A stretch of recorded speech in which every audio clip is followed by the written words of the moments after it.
Tout ça, ce sont des conséquences du changement climatique. Nous sommes dans une région qui connaît normalement une forte pluviométrie.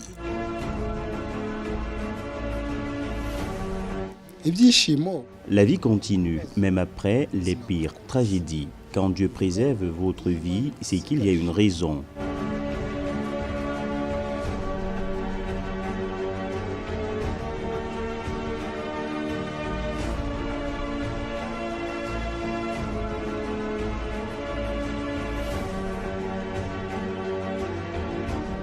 Cet homme s'appelle Neziremye Feza et quelques mois plus tôt, la vie avec sa petite famille au nord du Rwanda était presque normale avec plusieurs projets en vue, jusqu'à ce que les terribles événements du 3 mai 2023 ne viennent tout bouleverser.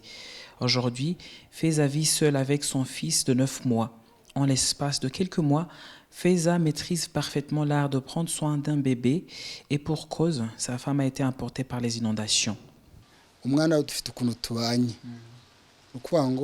La relation avec mon fils a vraiment changé car actuellement, je suis tout ce qu'il lui reste et lui tout ce qu'il me reste. Chaque jour, je sais qu'il doit être lavé. Je lui mets ses couches avant de l'habiller et le mettre dans mon dos pour qu'il trouve facilement du sommeil et après, je le mets au lit afin de m'occuper d'autres tâches ménagères. Dans la nuit du 2 au 3 mai, de fortes pluies se sont abattues sur plusieurs régions du Rwanda, causant des inondations qui ont coûté la vie à 135 personnes et détruit près de 6000 maisons et bien d'autres infrastructures au nord et à l'ouest du pays. La femme de Feza fait partie des victimes. Leurs maisons et tous leurs biens ont été emportés par les eaux. Comme plusieurs autres sinistrés, il vit actuellement dans une maison que le gouvernement a louée pour lui en attendant de trouver une solution définitive. Entre-temps, Feza Neziremye a trouvé la meilleure façon de faire son deuil et selon lui, cela n'inclut pas de rester triste. La vie continue, même après les pires tragédies. Quand Dieu préserve votre vie, c'est qu'il y a une raison. Ce n'est pas parce que vous êtes plus brave que les autres ou plus digne, c'est tout simplement par sa grâce. Alors votre devoir est simple, c'est d'essayer d'être fort et joyeux pour lui, rendre gloire et aider les autres. C'est ainsi que je l'entends. Je suis resté pour glorifier le Seigneur et je n'aurai de cesse tant que je serai en vie. Après avoir apporté les premiers secours, le gouvernement rwandais a mis en place une solution holistique pour gérer la situation qui était très complexe à ce moment. Aider les familles qui ont perdu les leurs et d'autres qui ont tout perdu à apprendre à revivre, c'est une épreuve difficile. 93 camps ont été établis pour accueillir les plus de 20 000 déplacés. Il y a tout dans ce site d'hébergement, mais le plus important qu'il fallait installer, c'était les dortoirs et tout ce qui va avec. La cuisine, les toilettes, des points de lessive et de séchage des habits, etc. Le plus urgent de toutes ces installations, c'était aussi un hôpital car il fallait très vite s'occuper de la santé de toutes ces personnes 24 heures sur 24.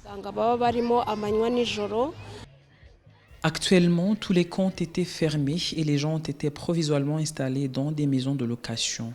Quelques maisons ont été renouvelées et de nouvelles vont être construites pour ceux qui n'ont pas les moyens et ce, sur des sites sans risque selon le gouvernement. Après ces terribles événements que nous avons vécus, il est clair que nous devons protéger nos populations de toutes les manières possibles. C'est vrai que c'était des catastrophes naturelles, mais nous avons constaté que bon nombre de ceux qui ont été touchés vivaient dans des zones à haut risque d'être frappés par ces catastrophes et donc il faut quitter ces zones.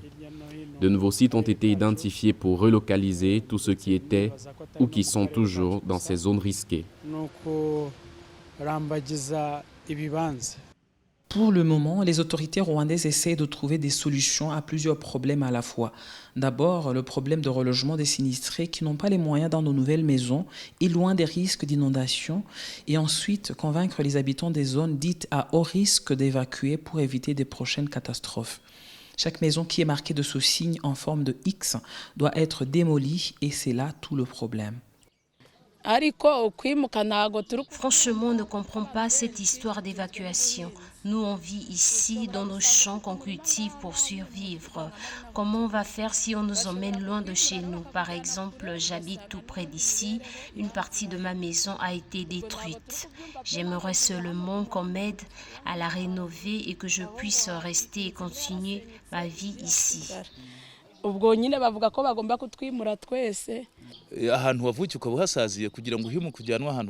Je suis né ici et durant 68 ans, j'ai toujours vécu ici.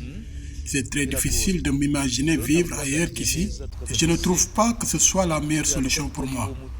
Je pense que les autorités devraient trouver des experts pour voir comment apprivoiser le lac d'à côté qui a débordé pour causer toutes ces inondations dans notre quartier. À ce jour, les risques d'inondation restent accrus dans plusieurs zones du pays.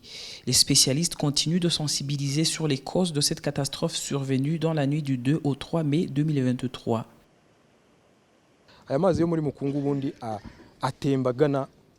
Tout ça, ce sont des conséquences du changement climatique. Nous sommes dans une région qui connaît normalement une forte pluviométrie.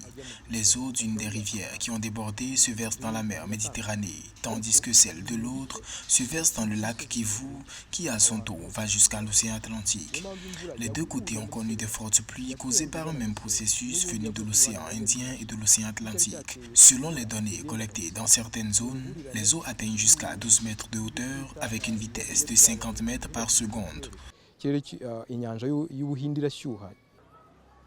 Selon les experts, il s'agit des précipitations les plus abondantes jamais enregistrées au Rwanda dans 76 ans. Ils s'inquiètent de ce qui pourra suivre, car le Rwanda a connu ce type de précipitation 2 fois en moins de 6 mois d'intervalle, ce qui justifie pour les autorités les mesures drastiques prises qui visent principalement à préserver les populations.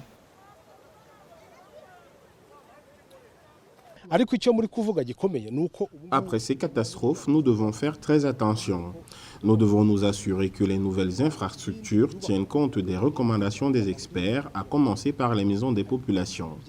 Ce qui est déjà fait est fait, mais nous pouvons changer quelque chose pour le futur. Nos experts ont donné des recommandations et nous devons les suivre pour sauver les vies des gens. Pour ces experts, il faudra évacuer en urgence les gens qui vivent dans un rayon de 50 mètres autour de la rivière Mukungwa et 100 mètres pour la rivière Sebeya, les 2 rivières qui ont débordé pour faire des dégâts considérables. Près de 2000 maisons vont être démolies pour laisser place aux autres activités agricoles ou d'autres qui seront jugées adaptées. Franchement, il serait catastrophique de laisser les gens vivre ici avec tout ce qu'on a pu observer et apprendre des précédentes inondations. C'est vrai qu'il y a des bambous et des bananeraies autour de ces rivières qui ont débordé, mais cela n'a pas empêché l'eau de détruire les maisons et tout ce qu'elles contenaient. Donc on pourra garder toutes ces plantations autour des rivières dans un rayon déterminé, mais on ne pourra pas garder les maisons. Nous recommandons que ces endroits soient utilisés pour l'agroforesterie, par exemple, où les arbres pourront retenir les sols et faire face aux inondations, mais personne ne pourra en tout cas vivre là-bas. En 5 ans, le Rwanda a enregistré plus de 7900 catastrophes naturelles qui ont emporté 1209 personnes, parmi lesquelles 200 ont été victimes des pluies torrentielles. Le nombre d'infrastructures détruites inclut plus de 430 000 maisons, 360 routes et 355 ponts, sans compter des cultures et bien d'autres vies touchées comme celle de Feza et son fils, pour qui les choses ne seront plus jamais comme avant. Le changement climatique est devenu un combat commun, il est l'affaire de tous et des mesures sont nécessaires pour éviter que d'autres familles soient détruites, comme cela fut le cas pour Feza Nziaremye et son fils.